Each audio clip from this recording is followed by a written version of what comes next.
Okay, let's look at question number 7. Let's look at the two number in all the parts A, B, C, D, and E.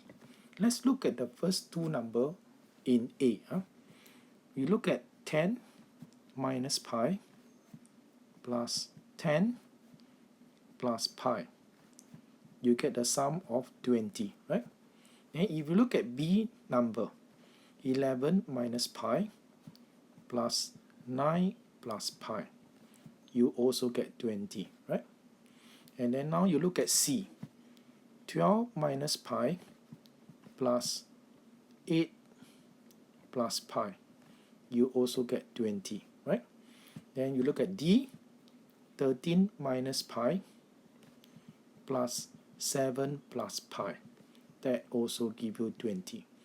Then finally for E, 14 minus pi plus 6 plus pi, then you also get 20. If I let the first number to be A and the second number to be B, right? Then you can see that this A and B actually represent the length and breadth of a rectangle. Length and breadth of a rectangle. That means in this case, can I draw a rectangle? That means in this case, the length is A and then the breadth is B. And by observing the sum of A and B, you realize that the sum is always 20. That means you are actually looking at all the rectangles of perimeter 40, right? Because 2 times A plus B would be just equal to the perimeter. Therefore, the perimeter is actually 40, right? And in this case, the question changed to what? You are finding the rectangle that give you the maximum area. And you know that for rectangle having the same perimeter, the one that give you the maximum area is the one closest to a square, right? Closest to a square. And in this case, can you see that D, the answer, this is the one that is closest to a square, because 13 minus 3.14, that is approximately 10, right? And then 7 plus 3.14, that is also approximately 10. Therefore, the length and breadth is almost like a square. Therefore, in this case, maximum product, the maximum product should be what? The maximum product should be just equal to 13 minus pi, and then this is 7 plus pi. Therefore, the answer is D. The answer is D. Okay. With that, we solve question number 7. Okay, let's look at 11. Let's look at 11.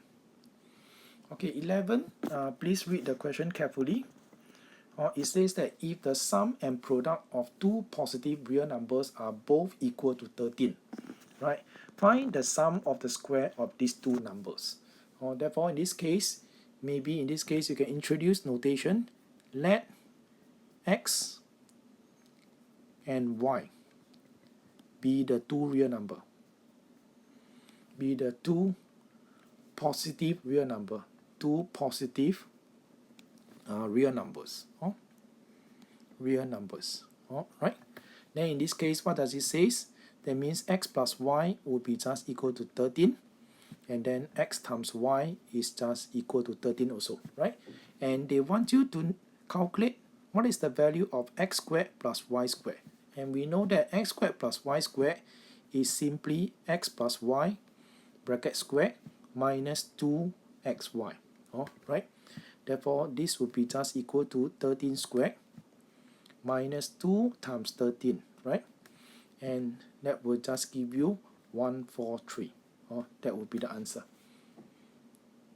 Okay, now we can move on to question number 12. In question number 12. Let's look at question number 12. It says that let x be a positive integer if the highest common factor of x and 168 is equal to 12. Therefore, in this case, write down this condition. Highest HCF of x and 168 is just equal to 12. And 12 is actually 2 squared times 3. 2 squared times 3. Right? And then, okay, now second condition, the highest common factor of x and 270 is 18. Therefore, highest common factor of x and 270 is equal to 18. And 18 is actually 2 times 3 squared. 2 times 3 squared. Then now, let's factorize 168. 168, that will give you 2 cubed multiplied by 3 multiplied by 7, right? And because of the first condition here, we know that x must be of this form, which is 2 to the power of 2 times 3 to the power of m, and then maybe multiplied by another number which we don't know, we just call it p. Right? Then, and because of the second condition, the highest common factor of x and 270 is 18. Therefore, x, let's look at 270. 270 is actually 2 times 3 to the power of 3, right? And then multiplied by 5, multiplied by 5.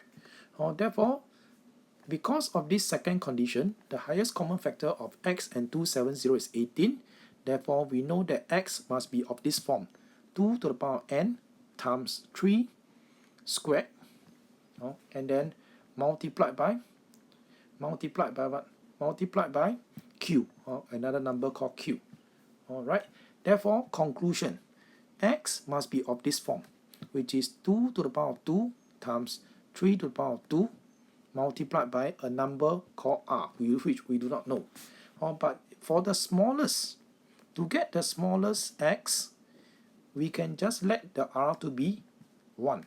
Therefore, smallest x should be 2 to the power of 2 times 3 to the power of 2. And then that will give you 36.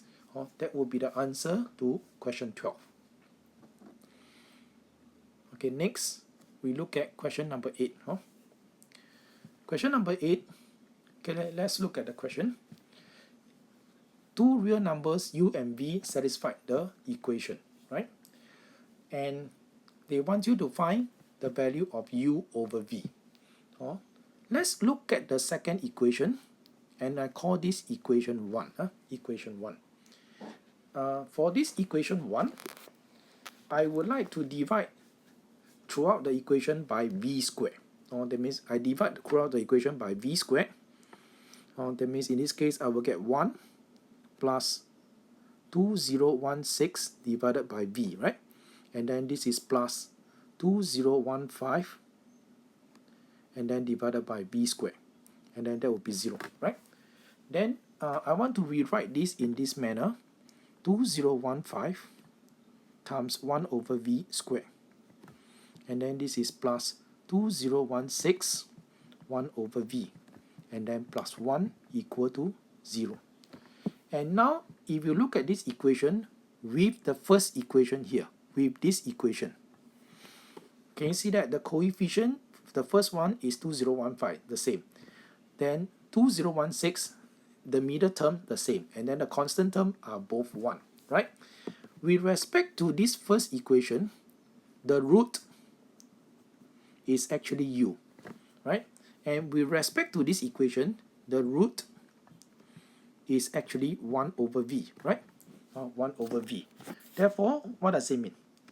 That means in this case, we know that u and v and 1 over v are roots of this equation. Of this equation, what is the equation? It is actually 2015 x squared plus 2016 x plus 1 equal to 0, right?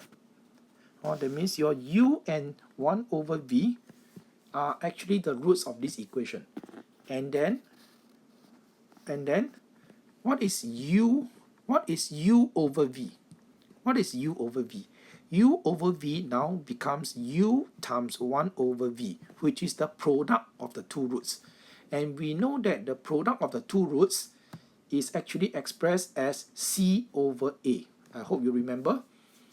C over A. Therefore, what is your C? Your C is 1, and then your A is 2015. Therefore, you get 1 over 2015. Therefore, with that, we got the solution for question number 8. Let me shrink down so that you can see the full solution. Yeah, so that you can see the full solution, right? Okay, I will stop here before I go on to the next 4 questions.